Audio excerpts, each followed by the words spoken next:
Hello, everybody. Thank you so much for being here on my show. Sorry, just getting something set up on my phone here. Making sure everything's running smooth.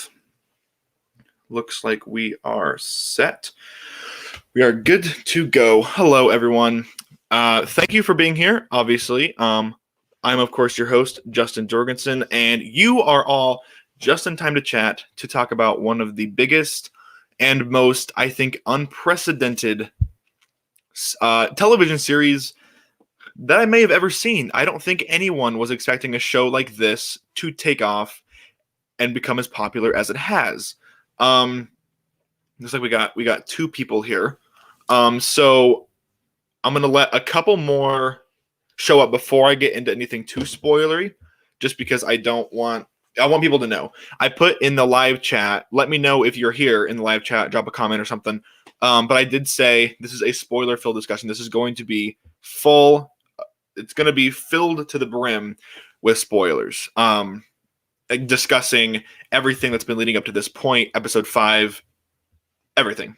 So let me check just one more thing here, making sure everything's running smooth. Just don't worry. One second, guys.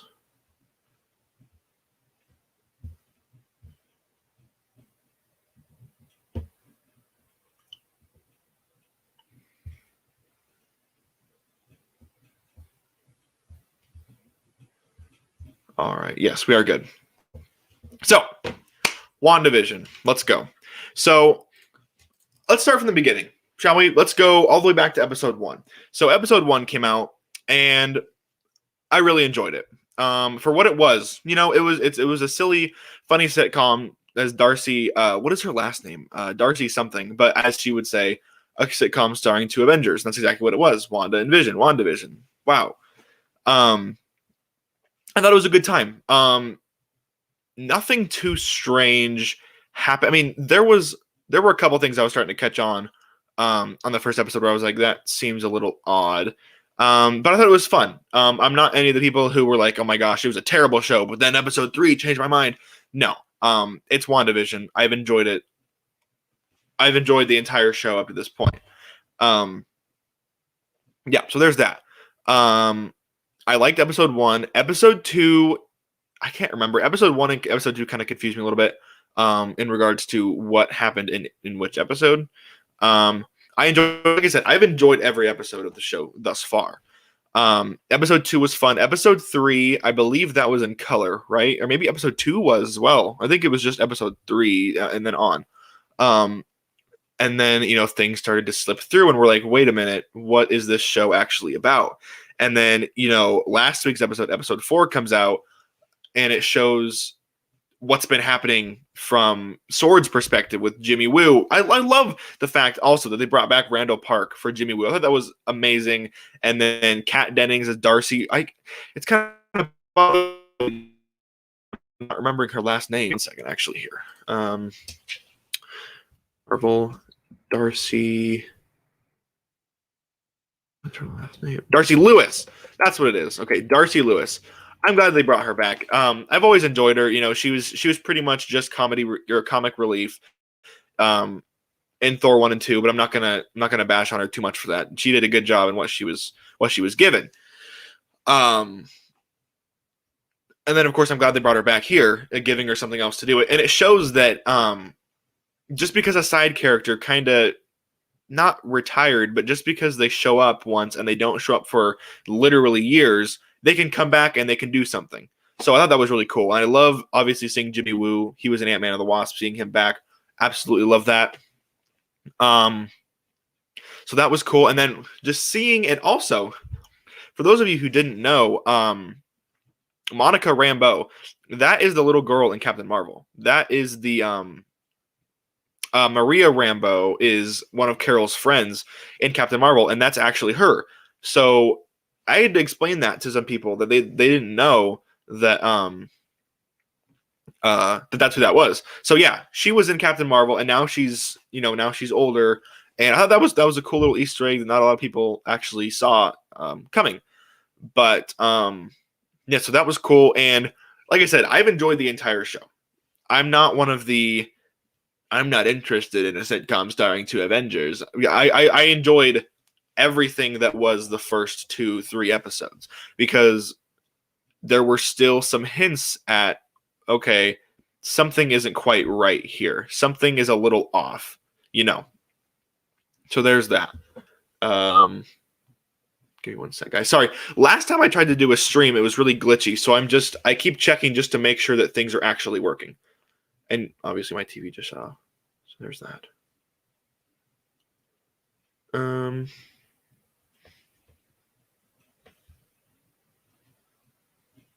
Alrighty.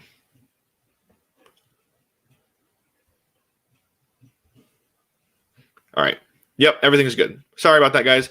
Just had to make sure. So, episode 4, and I'm gonna save episode 5 for last because episode 5 is it's so big and it's so massive, and we're not there yet. We're not at episode 4. We're not episode 5 yet.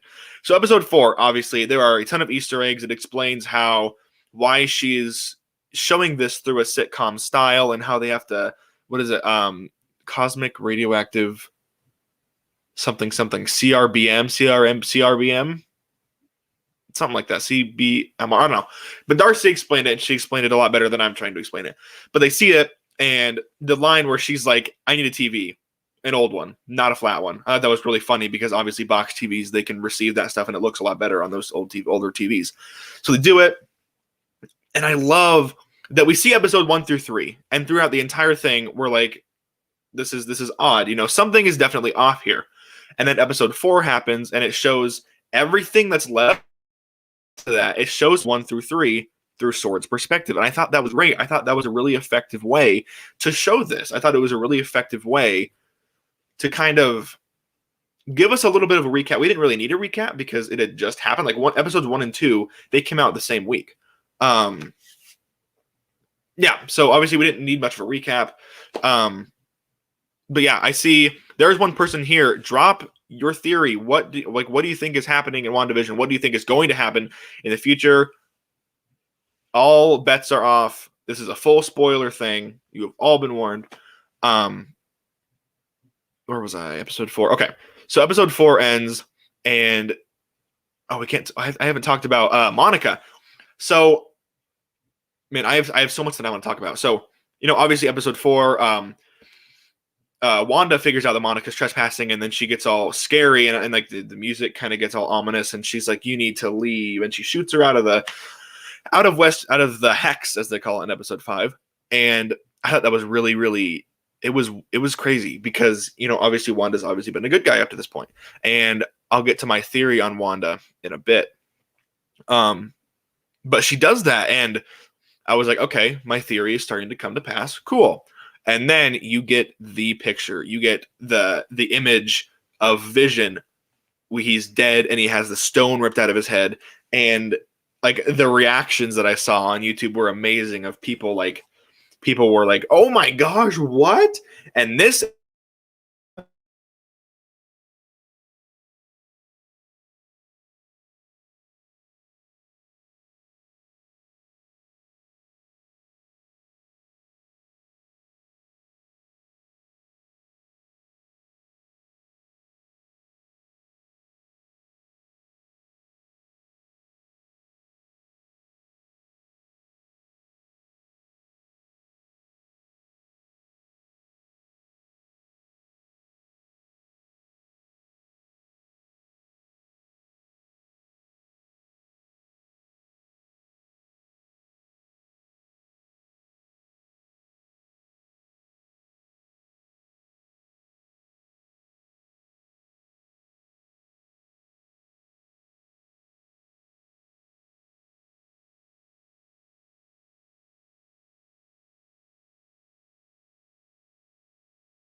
Are we back?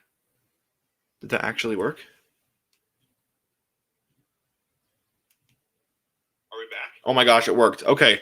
I am sorry. I have no idea what just happened there. But it looks like we're back. Okay. Okay. So I don't even know where I was. So episode 4 happens, and obviously, so episode 5 actually confirms that this isn't just a fake vision. This isn't just a vision, haha. This isn't just Wanda isn't just creating this fake image of Vision that she can, that she can act like she's married to. That's actually Vision's dead body, and I knew it. I called it. So I play Warzone every night with this group of guys, and they're really good. They're some really good friends of mine, and they were like, I don't know if she would go through the trouble of finding Vision's dead body and then, playing around with it and making it look like it's alive. And I was like, no, I'm pretty sure that's what they're doing. Episode 4 kind of solidified that, where when it shows, that he's dead. And then episode 5 comes out, and it's like, yeah, Wanda broke into Sword and she stole the Vision's corpse. And when it shows that like Vision's head is detached from his body and everything, and it's weird. But I was like, I knew it. I called it. I knew. Oh, I haven't added the. I called it. I knew that, because it wouldn't. It could have been interpreted several different ways. It could have been interpreted that she was just having like a flashback, being like, oh my gosh, that's what Vision actually looks like. He's not actually here right now. He's dead. But the way I saw it was that's actually Vision's dead body that she's toying around with and moving it like it's alive when it's not. He's not alive. He is dead. But Wanda is putting this facade on him that makes him look like he's alive. And it's terrifying. So there's that. And then episode 5 had to have, in my opinion, it's got some of the best character moments in the entire show. Agnes, I love Agnes. We haven't seen enough of her, and I'm glad we're seeing more of her. And she's just funny. She's great. And then obviously Darcy is still there. Jimmy Woo is still there. And I'm really thankful that they didn't just bring him in for one episode and be like, okay, you guys are done. Like, they're still here. They're still supporting characters, and they're still contributing to the story of WandaVision. And then, there's so much to unpack in episode 5. Like, it's ridiculous. It's stupid that there's so much to talk about. So the twins, obviously, at the beginning, she's trying to get him to calm down, and Agnes, she's spraying the lavender over him, and they stop crying, and Wanda and Vision are both like, why did they stop? And they turn around, and they're both like 7, 8 years old, and they're like, or like 5 or 6, and they're like, what did you just do? They aged up, and Agnes isn't.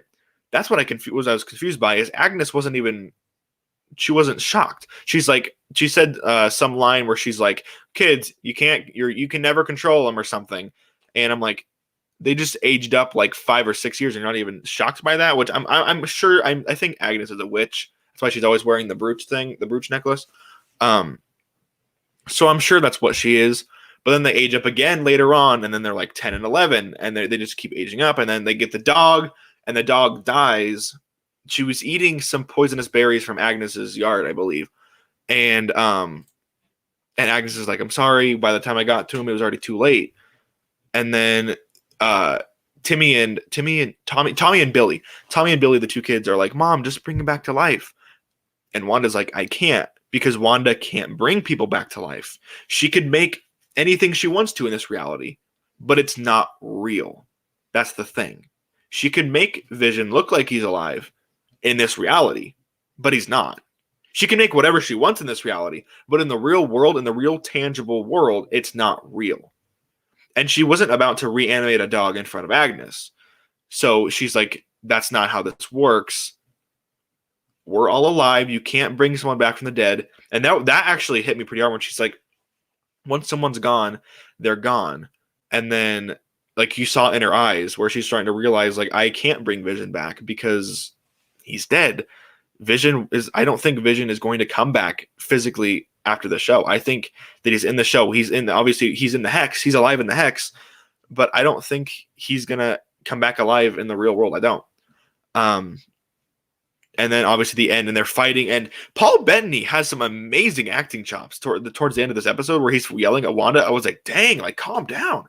It was great. I mean, not calm down. He's throughout this entire episode, he's figuring out that this whole reality is a lie. He's figured, like, when he talked to Norm, that was a fantastic scene where he put his hands on his fingers on his temple, and then Norm was like, help me, you have to stop her. I'm in so much pain. I need to call my sister. I need to get in contact with my family. And then Vision's like, he's in shock, and he went back home and talked to his wife, And he's like, Wanda, I talked to Norm today. And she's like, okay. And then he told her what he said. And then everything, like, they start fighting. And then you see the shot that we saw in the trailer where, like, they're like this in the living room and they both start levitating towards, like, up towards each other, like they're ready to fight. And it wasn't played for laughs. Like, this is a big, powerful episode. Like, it was, and we haven't even got to the biggest part of the episode yet. So yeah, all that happens.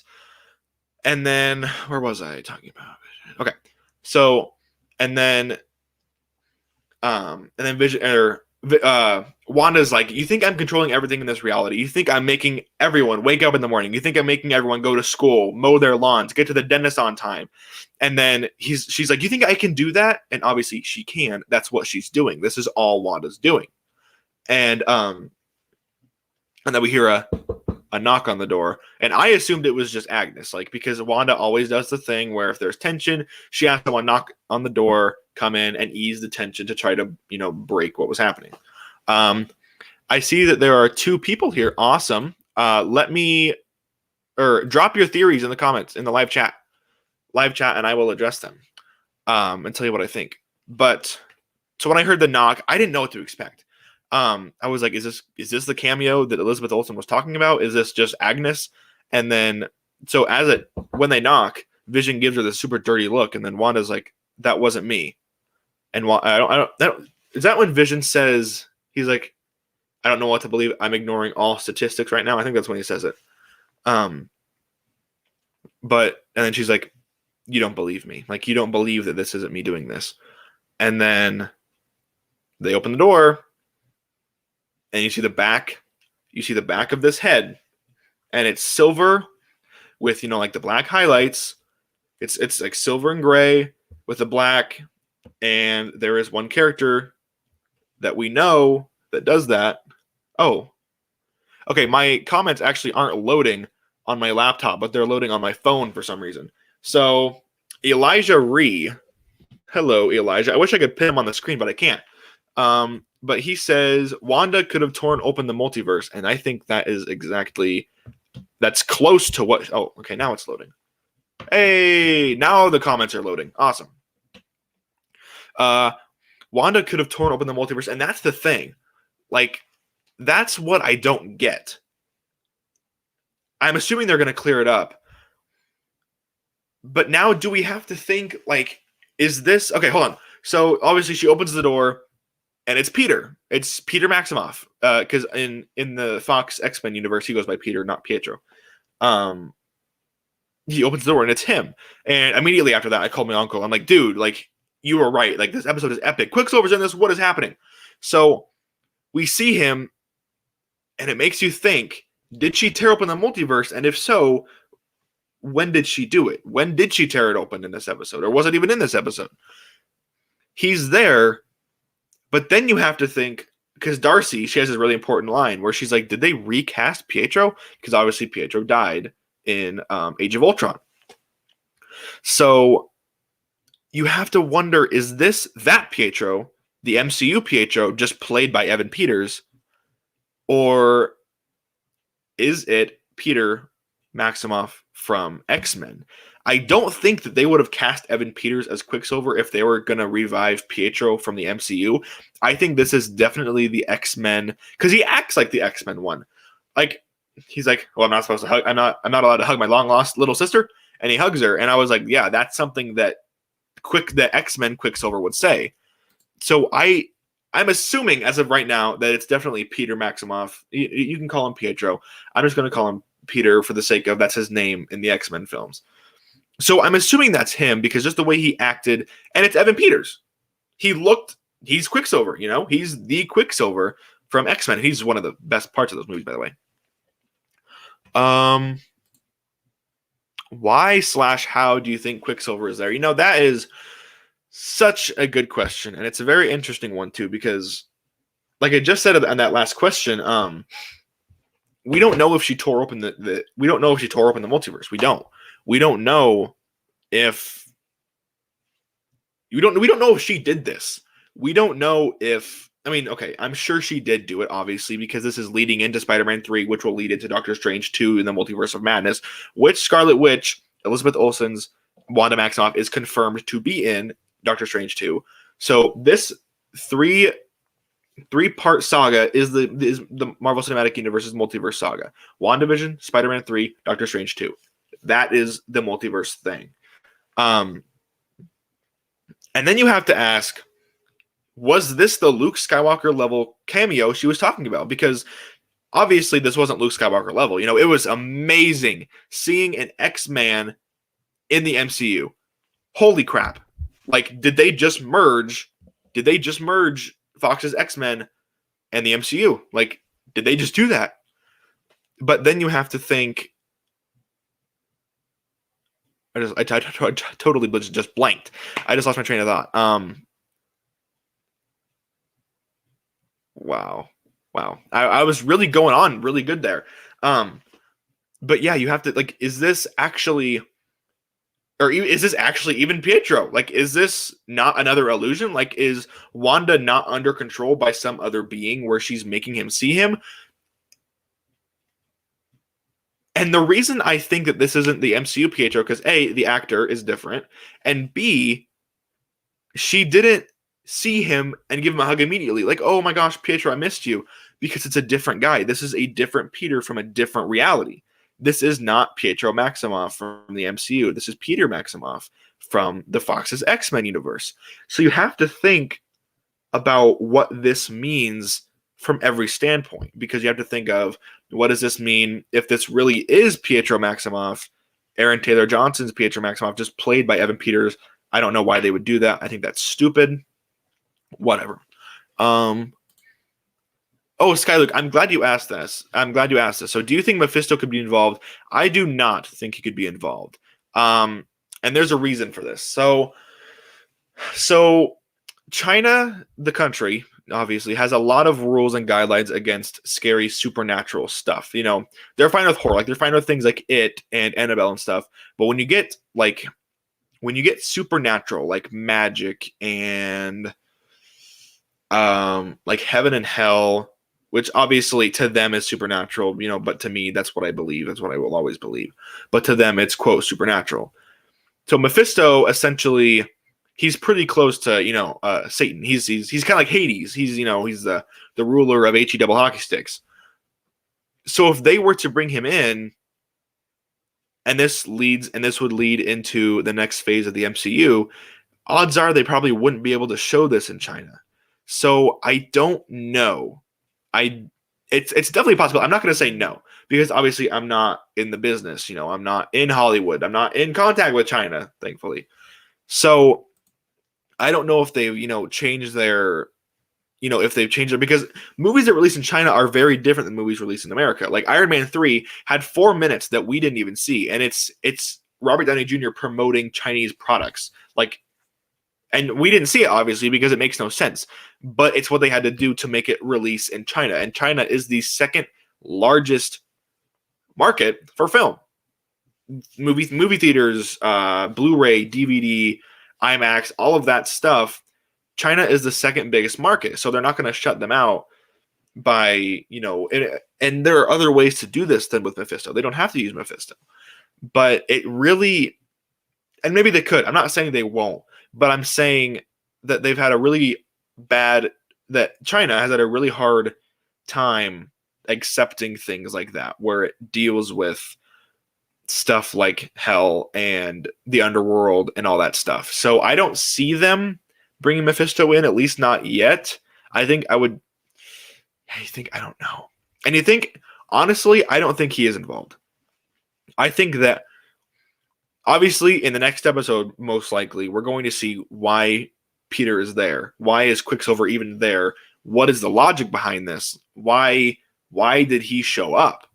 And then, I would assume it'd be next episode. That's a huge burning question that every fan's going to have for the next 7 days until we get the next episode, until we get episode 6 next Friday.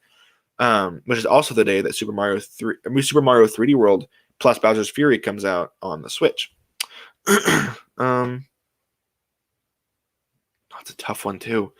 Good theory. Very original, not gonna lie. Do you think we'll eventually see Doctor Strange? If yes, when? Agree with you that Mephisto is not involved, by the way. Cool.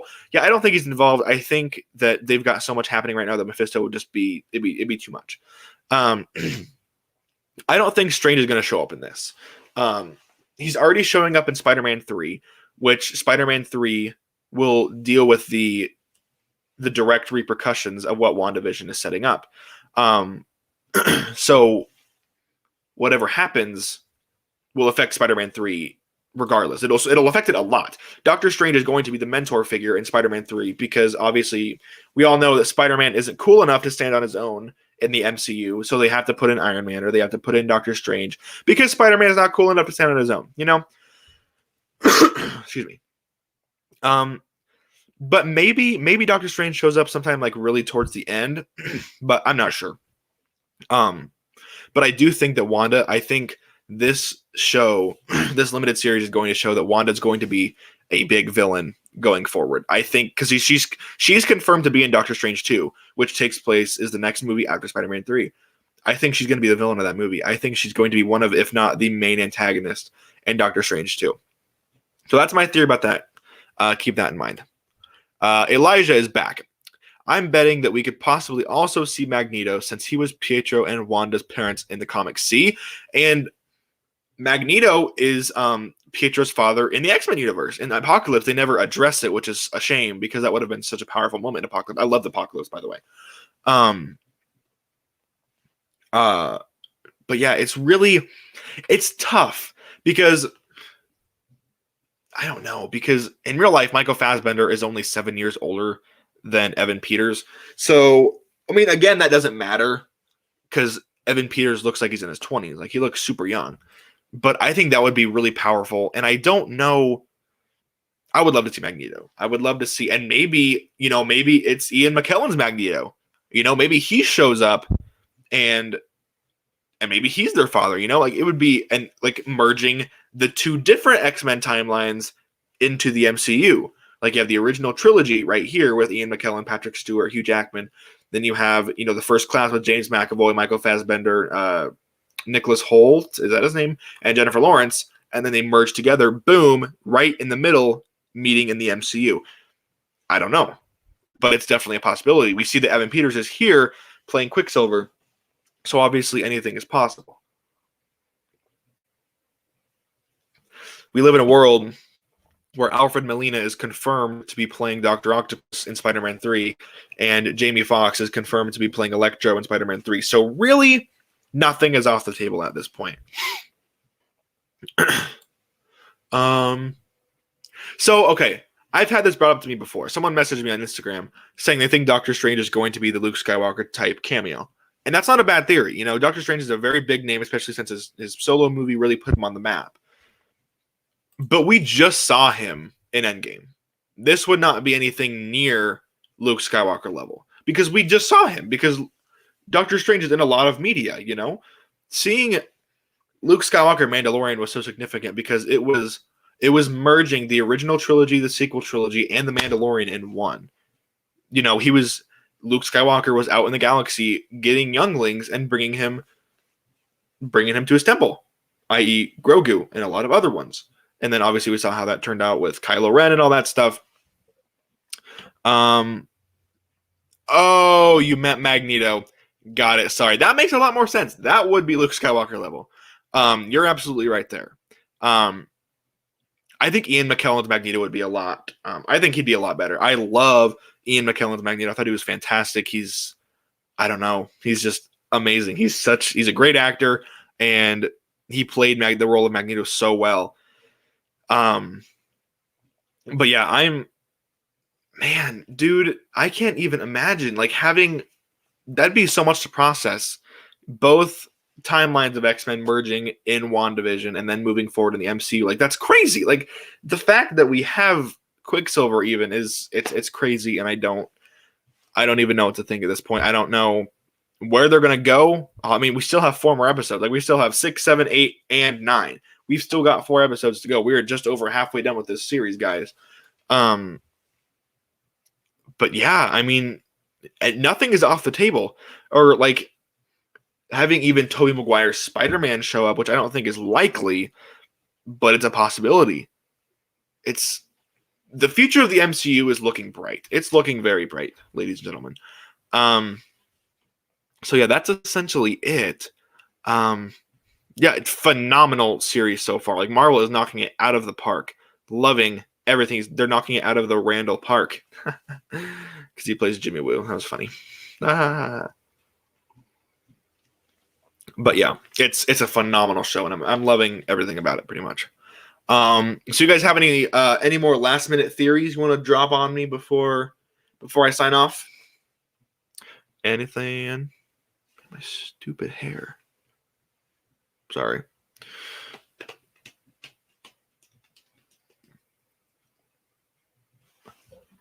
Alrighty, here we go. Exactly. We're so early on in the series. Yeah, we're literally just over halfway. Like, we've still got so much more to see, and now it's really picking up, It's mind-blowing. What do you expect to see in the next episode? I want to see Wanda and Peter sit down and just talk. I want Peter to just lay on her everything that happened. I want him to say what it was like, why is he here, how he came from his time, his reality into ours. I want to know all of that. I want to know all the nitty-gritty details so we're no longer confused, because I've been confused for several hours now that I've seen the episode. I want to know what happened. I want to know, and that's the thing about WandaVision. You never really do know, do you? But I want him to just come clean and just say, just lay it all on him. Lay it all on us. Like, how did you get here? Why are you here? Who sent you? Are there others like you? Are there other mutants? Is this the beginning of, the mutant craze in the MCU? Is this where the X-Men truly come in? Are we going to see Wolverine? Like, just, I want answers, Sky Luke. That's pretty much my big thing. I want answers. I want to know why he's there. What are his motives?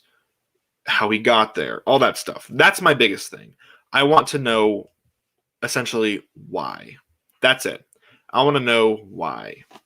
I want to know why he's there.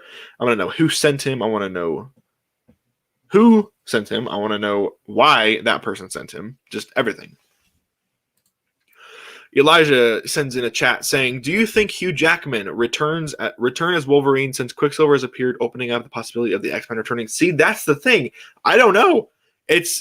I would absolutely love it. Like, Wolverine is just the best. Like, he's just the best. Logan is one of my favorite one of my favorite films of all time. It's gorgeous. And then The Wolverine was really good. And of course, the original X-Men trilogy, I hold very high. I love it. But I wouldn't write it off, man.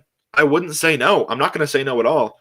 I'm not going to say it's super likely, but stranger things have happened. Like I said, we live in a world where Dr. Octopus is back. Electro is back. Ben Affleck, thank goodness, is back as Batman. So all of these things, all bets are off, Like, all bets are off. Like, everything and anything and everything can and will happen. No one else can play him better than. Oh no, absolutely. I absolutely agree. No one will ever replace Hugh Jackman. They'll eventually replace him, sure, but Hugh Jackman will always be, he'll always be the godfather of the X-Men. And whether or not that's how it was supposed to be, whether or not he was like that in the comics, which he wasn't, he still played him beautifully, and he absolutely deserves all the praise that he got. So yeah, I absolutely agree. No one can play him better than Hugh. No one will ever play Wolverine better than Hugh Jackman did. I agree. I mean, he was there since the beginning. He was there in the original X-Men film in 2000. Like, he's been there through it all. He showed up for cameo in First Class. He was there in Days of Future Past. Had a cameo in Apocalypse. I don't think he was there. I only watched Dark Phoenix once. I really did not enjoy Dark Phoenix, unfortunately. But I did like Apocalypse a lot. I did. Alrighty, guys. Anything else? Anything else you guys want to share? Share with the CEO of cinema? Kind of my new thing. The CEO of cinema. I think it sounds cool. And by the way, Skyluke and Elijah, thank you for being here. Like I see, we still got two live viewers. I'm assuming that's still you guys. So thank you a lot for joining in our little community here. Feel free to subscribe if you guys haven't already. But it means a lot having you guys here. So I definitely wanted to say that and give you guys a little shout out. No other theories?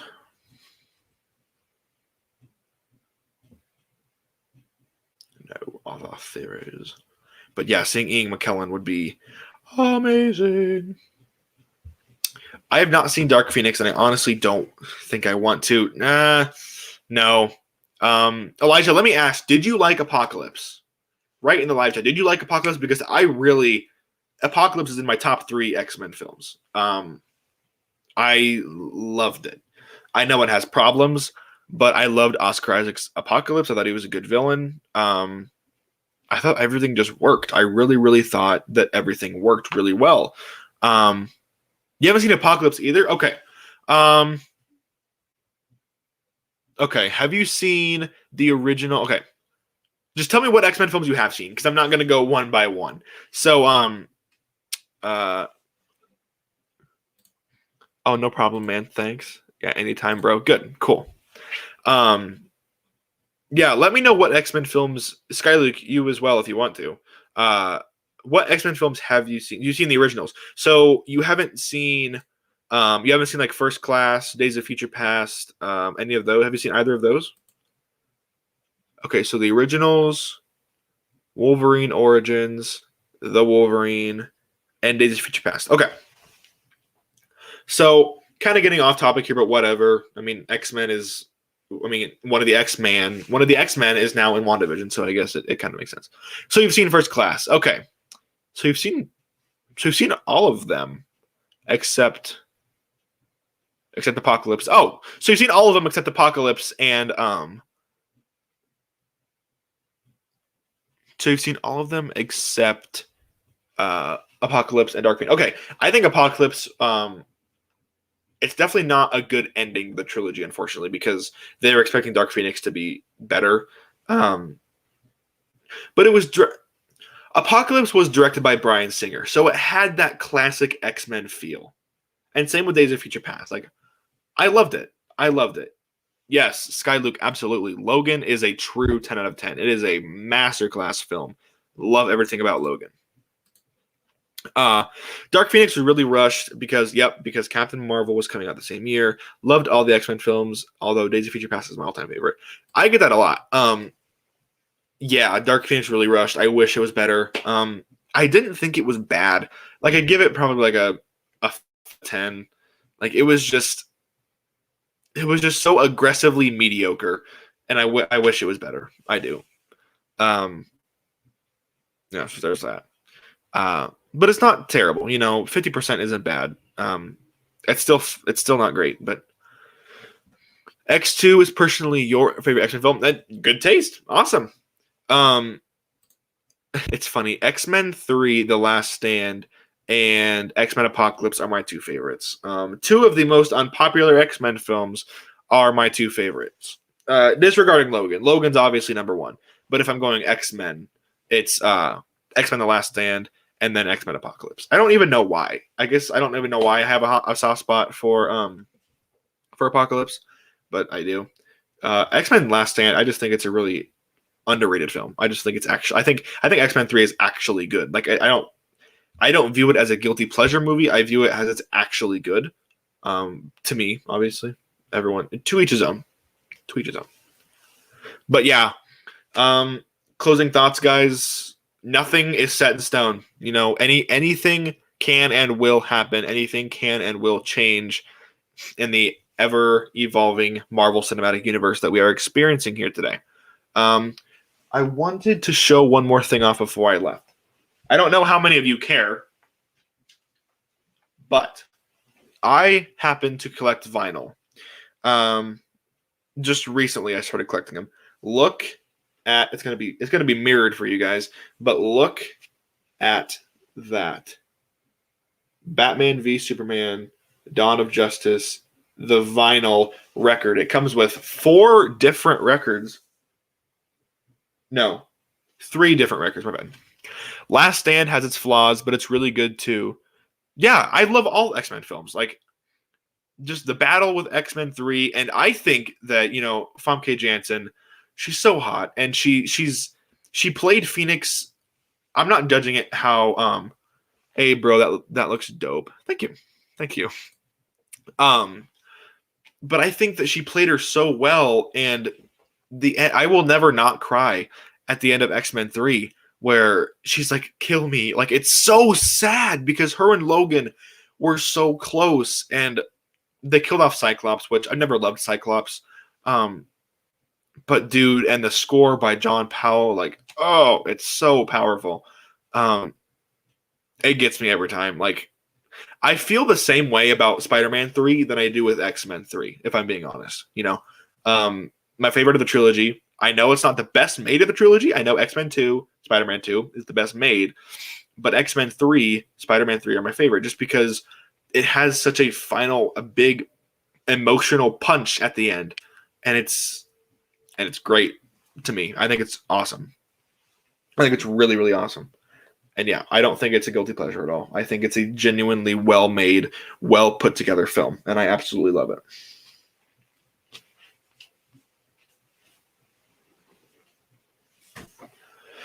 Yeah, so we got our X-Men fill in for the day, which I haven't talked X-Men in so long. I need to rewatch them. I haven't rewatched any X-Men in so long.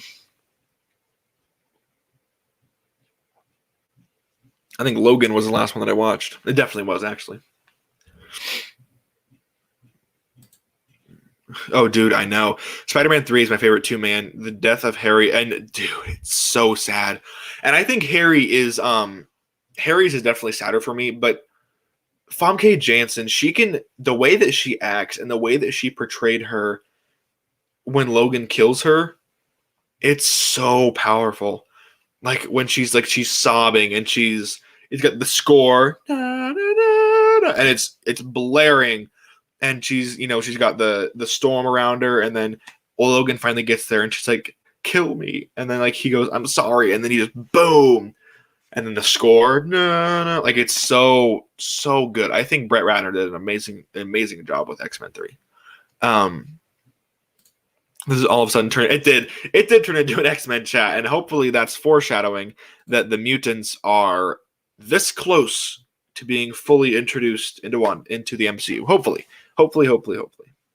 But I can definitely see it happening. Oh, I know. The joke that Logan's pants are truly the strongest X-Man. But yeah, he's slowly going up and she keeps blasting him, and it's so sad, and I think it's so good. And that score, man, I love John Ottman, but John Powell killed that score. Phoenix Rises, I think, is the name of the track. Oh, so good. But yeah, nothing. I love with Quicksilver and all that stuff, but the original X-Men trilogy will always will be very close to my heart. Ian McKellen, Patrick Stewart. I mean, the cast alone, you've got James Marsden and Famke Janssen and Halle Berry, Hugh Jackman, Patrick Stewart, Ian McKellen. You had all of these huge names, and the cast was stacked. Yeah, there's that. I think the Raimi trilogy is a better trilogy. But man, X-Men's great. X-Men is great.